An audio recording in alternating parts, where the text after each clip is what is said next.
नमस्कार दोस्तों, चलिए फिर से आप लोगों का स्वागत है हमारे यूट्यूब चैनल पर। तो आज जो हम डिस्कशन करने जा रहे हैं उसमें 12 मॉडल पेपर 2025 का हिस्ट्री का डिस्कशन करने जा रहे हैं। तो चलिए बिना देर किए हुए शुरू करते हैं। पहला प्रश्न है, निम्नलिखित में कौन सा प्रतत्व के अंतर्गत नहीं आता है? तो इसका जो सही जवाब होगा वो होगा साहित्य। कौन होगा? साहित्य। अभिलेख, पुराना मंदिर, सिक्का, ये सब क्या है? प्रतत्व का स्रोत है। लेकिन ये जो साहित्य है ये प्रतत्व का स्रोत नहीं है। ठीक, ये होगा इसका राइट आंसर। अब अगला चलिए देखते हैं अगला प्रश्न। अगला प्रश्न है, जुते हुए खेत का साक्ष्य कहाँ मिलता है? जो सही जवाब होगा बी, कालीबंगन। जो कि कालीबंगन कहाँ है? राजस्थान में पाया जाता है। कालीबंगन का अर्थ होता है काली चूड़ी। क्या होता है? काली चूड़ी होता है। काली चूड़ी होता है। ठीक, कालीबंगन का अर्थ राजस्थान में है।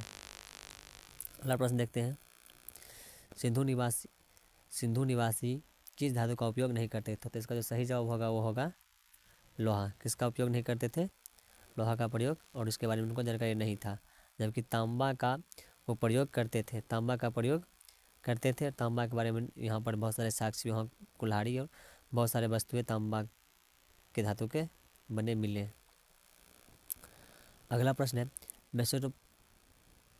मेसोपोटामिया के खेल में किसे नाविकों का देश कहा गया है? तो इसका जो सही जवाब है वो होगा मेलुआ को कहा गया है। ठीक, किसको कहा गया है? मेलुआ।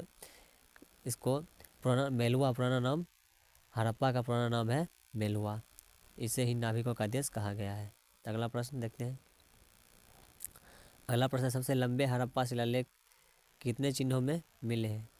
हड़प्पा के जो सबसे लंबा शिलालेख है उसमें कितने चिन्ह मिले हैं? तो 26 चिन्ह मिले, जो सबसे लंबा लेख है उसमें। इसका राइट आंसर क्या होगा? और आंसर डी होगा।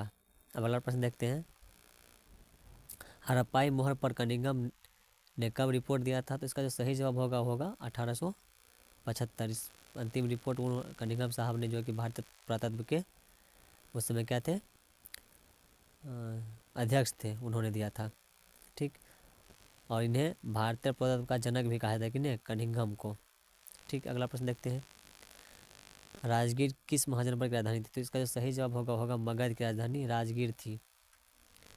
राजगीर कहाँ की राजधानी थी? तो मगध की। और इसका पुराना नाम क्या था? राजगिरी थी। राजगीर का पुराना नाम राजगिरा पुराना नाम है इसका।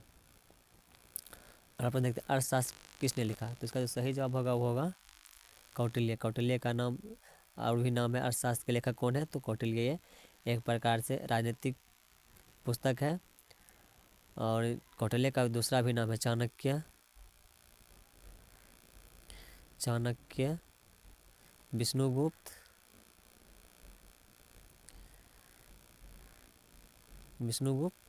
ये सारे कौटिल्य का ही नाम है, जो कि अर्थशास्त्र के लेखक है और चंद्रगुप्त मौर्य का एक प्रधानमंत्री थे। ठीक, अगला प्रश्न देखते हैं। अगला प्रश्न है, 1944 में भारतीय पदार्थ सर्वेक्षण के डायरेक्टर जनरल कौन बने? इसका सही जवाब जो होगा वो होगा R.E.M. व्हीलर, जो कि 1974 भारतीय पदार्थ सर्वेक्षण के डायरेक्टर जनरल बने। ठीक, अब अगला प्रश्न देखते हैं, धम्म महामत की नियुक्ति किसने की? तो इसका सही जवाब होगा वो होगा अशोक ने। धम्म महामत की नियुक्ति किसने किया? अशोक ने। कब? कलिंग युद्ध में जब उन्होंने जीत हासिल की और उसी में जितना जान माल की बहुत ज़्यादा हानि हुआ और उस युद्ध से कुछ प्राप्त नहीं हुआ, उसी को देखकर उन्होंने अहिंसा का मार्ग चुना और बौद्ध धर्म अपना लिया, ब्राह्मण धर्म को छोड़कर। और उसी से धम्म महामात्र की नियुक्ति किया और बौद्ध धर्म के प्रचार प्रसार के लिए बहुत सारे धन खर्च किए और बहुत सारे काम किया। अगला प्रश्न है, प्रयाग प्रशस्ति किसने लिखी या रचनाकार कौन है? इसका सही जवाब होगा वो होगा हरिसेन। कौन है? हरिसेन। इसमें समुद्रगुप्त का वर्णन मिलता है। किसके बारे में लिखा गया है? समुद्रगुप्त के बारे में लिखा गया है। उसका लेखक कौन है? हरिसेन। ठीक, और प्रयाग प्रशस्ति है कहाँ? इलाहाबाद में। प्रयाग अभी इलाहाबाद का नाम प्रयाग कर दिया गया है, प्रयागराज कर दिया गया है। तो प्रयाग प्रशस्ति कहाँ है? इलाहाबाद में है। और हरिश्चंद्र द्वारा लिखा गया है। और किसके बारे में? तो समुद्रगुप्त के बारे में लिखा गया। किसके बारे में लिखा गया है? समुद्रगुप्त के बारे में लिखा गया है। ठीक, अगला प्रश्न देखते हैं। अगला प्रश्न है तमिल संगम साहित्य में अनिमई किसे कहा जाता है? तो इसका सही जवाब जो होगा वो होगा दास को कहा जाता है। किसको कहा जाता है? दास को कहा जाता है। तमिल संगम साहित्य में अनिमई दास को कहा जाता है। अब अगला प्रश्न देखते हैं। और सबसे पहले तमिल साहित्य में दास का वर्णन मिलता है तमिल में, और दक्षिण के संगम साहित्य में ही दास का वर्णन मिलता है। अगला प्रश्न देखते हैं। पाली भाषा में गृहपति किसे कहा जाता है? इसका सही जवाब होगा वो होगा डी इनमें से कोई नहीं। गृहपति कहा जाता है उसको गृह के मालिक को, गृह के मालिक को, कि जो घर चलाता है उसे क्या कहते हैं? गृहपति। जिस पर जो बच्चों और स्त्रियों पर क्या करता है? कंट्रोल करता है, उसे गृहपति कहा जाता है पाली भाषा में। ठीक, अगला प्रश्न देखते हैं। चंद्रगुप्त द्वितीय का शासनकाल रहा है। चंद्रगुप्त द्वितीय का जो शासनकाल रहा है 375 से 415 ईस्वी तक रहा है। ठीक, अगला प्रश्न देखते हैं। अगला प्रश्न है पार्वती गुप्त किसकी पुत्री थी? इसका सही जवाब होगा वो होगा चंद्रगुप्त द्वितीय का, चंद्रगुप्त द्वितीय का। ठीक, अगला प्रश्न है चीनी यात्री फाहियान भारत कब आया था? तो इसका सही जवाब होगा 5वीं शताब्दी, सॉरी 5वीं शताब्दी, ऑप्शन सी होगा 5वीं शताब्दी पूर्व आया था। कब आया था? 5वीं शताब्दी ईसा पूर्व आया था।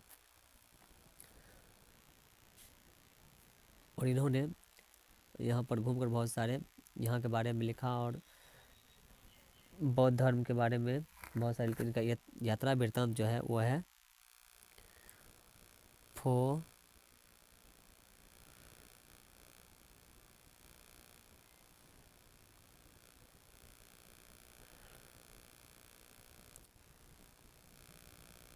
फोकवो की, इनका यात्रा वृत्तांत है। किसका?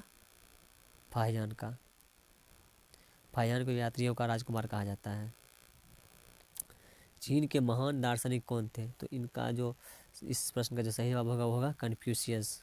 कन्फ्यूशियस को चीन का महान दार्शनिक कहा जाता है। अगला प्रश्न है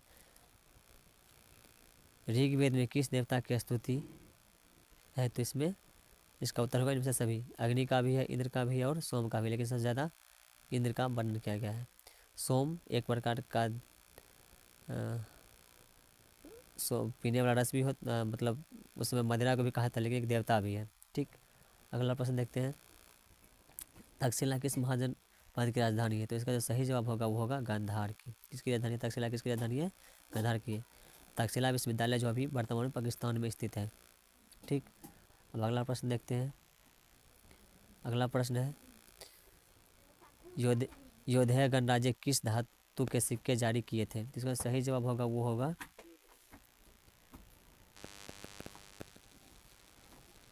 तांबा की। तांबा और कांसे का जारी किया था, और उस पर बैल का चिन्ह होता था ऊपर में, और ब्राह्मणी लिपि में कुछ लिखा होता था, ब्राह्मणी लिपि में। अगला प्रश्न देखते हैं।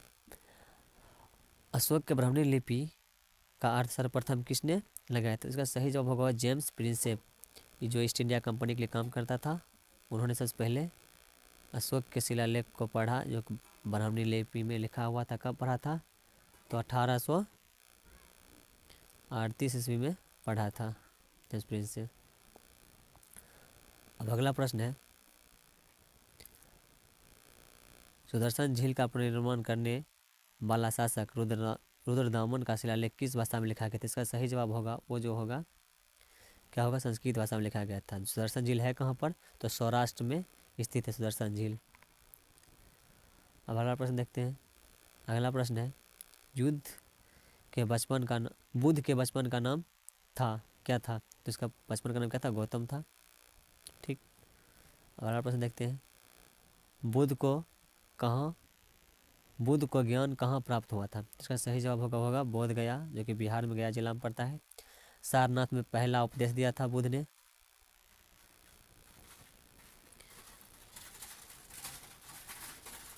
पहला उपदेश सारनाथ में दिया था।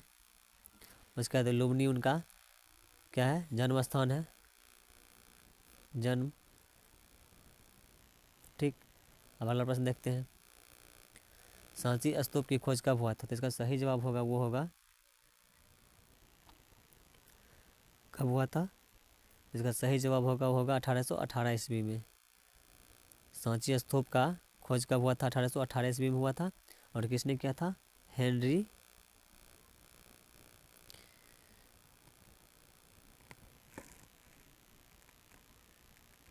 टेपस ने, हेनरी टेपस ने किया था। और कहाँ है? एमपी, मध्य प्रदेश के रायसेन में है, रायसेन जिला में स्थित है। ठीक, सांची स्तूप कहाँ स्थित है? तो मध्य प्रदेश यानी एमपी में रायसेन जिला में स्थित है। और खोज के हेनरी टेपस का था 1818 ईस्वी में किया था। अब अगला प्रश्न देखते हैं। अगला प्रश्न, जैन धर्म के 24वें तीर्थंकर कौन थे? तो वह महावीर थे। ठीक, अगला प्रश्न देखते हैं। अल-बरूनी ने किताब उल हिंद किस भाषा में लिखा था? तो इसका सही जवाब जो होगा वो होगा अरबी भाषा में लिखा था। किस भाषा में लिखा था? अरबी भाषा में। इसमें 80 अध्याय हैं यानी चैप्टर हैं, 80 चैप्टर हैं। उसके बाद ये 11वीं शताब्दी में लिखा गया था। कब लिखा गया था? 11वीं शताब्दी में लिखा गया था। अगला प्रश्न देखते हैं। अगला प्रश्न है, इब्न बतूता को किस ने दिल्ली के काजी नियुक्त किया था? इसका जो सही जवाब होगा मोहम्मद बिन तुगलक। क्या होगा? मोहम्मद बिन तुगलक। और इब्न बतूता कहाँ के थे? मोरक्को के थे, मोरक्को के थे। अगला प्रश्न देखते हैं। अगला प्रश्न है, travels in the Mughal empire के लेखक कौन है? तो इसका जो सही जवाब होगा ट्रेव नियर लेखक थे। किसका? Mughal the travels in Mughal empire का लेखक ये है। ठीक, अब अगला प्रश्न देखते हैं। और ये लिखा कब गया था? ट्रेवल्स ने लिखा कब था? 1870 के बीच लिखा गया था। ठीक, अब अगला प्रश्न देखते हैं। अगला प्रश्न है, निम्नलिखित में कौन यूरोपीय यात्री भारत में बस गया था? तो इसका जो सही जवाब होगा मचूनी। कौन थे? मचूनी। ये वास्तव में ईस्ट इंडिया कंपनी और पुर्तगालियों के साथ इनका अच्छा संबंध था, दोनों देशों के साथ, व्यापारियों के साथ। और ये चेन्नई में आकर बस गए थे। कहाँ? चेन्नई में बस गया था। यह ना गया था। कब? ये 1720 की बात है। कब है? 1720 का बात है। मचूनी ने चेन्नई में बस गया था। ठीक, अगला प्रश्न देखते हैं। अगला प्रश्न, पुरी उड़ीसा में पूजे जाने वाला भगवान जगन्नाथ किस देवता के रूप है? तो इसका जो सही जवाब होगा वो होगा विष्णु का। और यहाँ पर जो पूजा होती है उनके साथ उनकी बहन सुभद्रा, उनका भाई बलराम का पूजा होता है यहाँ पर हर साल। उसके बाद अगला प्रश्न देखते हैं। तांत्रिक पूजा पद्धति में किसकी पूजा की जाती थी? इसका जो सही जवाब होगा वो होगा देवी की। किसका पूजा होता है? देवी की। अगला प्रश्न देखते हैं। अगला प्रश्न है, निम्नलिखित में कौन स्त्री अलवार संत थी? तो इसका सही जवाब जो होगा अंडाल। कौन थी? अंडाल थी। और अलवार संतों की संख्या कितनी थी? 12 थी। 12, जो कि अलवार संत क्या होता है? विष्णु का उपासक होता है, विष्णु का उपासक होता है। और एक होता है नयन बार, जो कि शिव के उपासक होते हैं। नयन बार शिव के, अलवार विष्णु के। और अलवार संतों में महिला संतों की संख्या 12 थी। अगला प्रश्न है, निम्नलिखित में कौन नयनार संतों की रचना है? तो इसमें जो क्या होगा,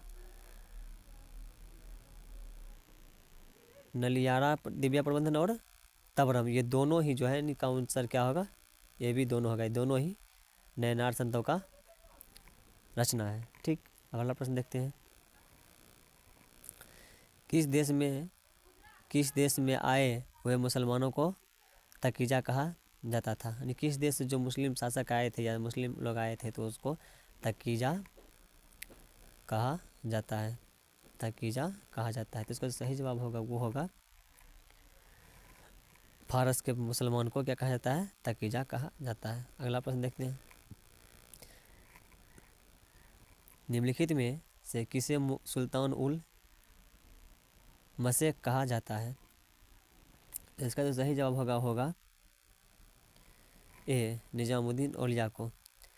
सुल्तान ए मखेज किसे कहता है? निज़ामुद्दीन औलिया को, जिसका अर्थ होता है पवित्र लोगों का भगवान। सुल्तान उल मखेज का अर्थ क्या होता है? पवित्र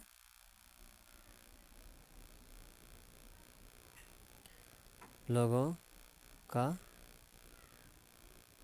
भगवान। अगला प्रश्न देखते हैं।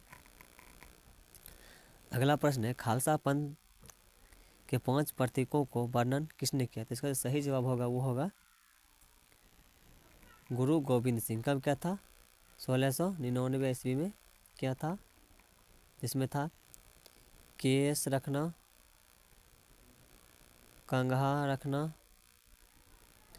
कंघा, उसके बाद था कृपान और कचरा रखना। तो चलिए आज के वीडियो को यही समाप्त करते हैं।